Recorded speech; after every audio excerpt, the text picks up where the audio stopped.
ඊළඟ යෝජනාව තිබුණේ ශ්‍රී ලංකා නාවික හමුදාව වෙත චන්ද්‍රිකා sannivedana අන්තර්නිරෝධ පද්ධතියක් සැටලයිට්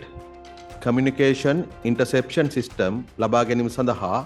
මද්‍රව්‍ය සහ අපරාධ පිළිබඳ එක්සත් ජාතීන්ගේ කාර්යාලය සමග අවසාන පරිශීලක සහ භාර දීමේ ගිවිසුම අත්සන් කිරීම, ජපාන් රජයේ මූල්‍යමය සහ තාක්ෂණික සහාය සහ ජපාන වෙරළක්ෂක බලකායේ විශේෂඥ සහාය යටතේ මද්‍රව්‍ය සහ අපරාධ පිළිබඳ එක්සත් ජාතීන්ගේ කාර්යාලය UNODC විසින් ඉන්දු පැසිෆික් කලාපයේ සමුද්‍ර ආරක්ෂාව සහ සාගර නීතියේ ආධිපත්‍ය ශක්තිමත් කිරීම යන ව්‍යාපෘතිය 2024 වර්ෂයේ සිට ක්‍රියාත්මක කරනු ලබනවා. එම ව්‍යාපෘතිය යටතේ ශ්‍රී ලංකා නාවික හමුදාවට කොග්නිට් S12 චන්ද්‍රිකා sannivedana අන්තර්නිරෝධන පද්ධතිය ලබා දීමට එකඟතාවය පළ කරනු ලැබ තියෙනවා.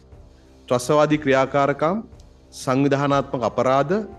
මද්‍රව්‍ය ජාවාරම් සහ වෙනත් බරපතල නීති විරෝධී ක්‍රියාකාරකම් වැළැක්වීම,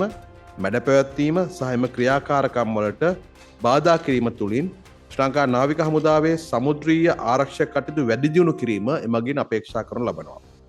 එමෙන්ම ඒ තුළින් කලාපීය සහ ජාත්‍යන්තර සමුද්‍රීය ආරක්ෂක මුලපිරීම සඳහා ශ්‍රී ලංකාවේ දායකත්වය ශක්තිමත් කළ හැකි වනු ඇති බවට අපේක්ෂා කරනවා. එකී පද්ධතිය මෙරට ලබා ගැනීම සඳහා මද්‍රව්‍ය සහ අපරාධ පිළිබඳ එක්සත් ජාතීන්ගේ කාර්යාලය සහ ආරක්ෂක අමාත්‍යාංශය අතර අවසාන පරිශීලක සහ භාර දීමේ ගිවිසුම end user and handover agreement අත්සන් තැබීම පිණිස ආරක්ෂක අමාත්‍යවරයා වශයෙන් ගරු ජනාධිපතිතුමා ඉදිරිපත් කළ යෝජනාවට කැබිනට් මණ්ඩලය අනුමැතිය ලබා දුන්නා.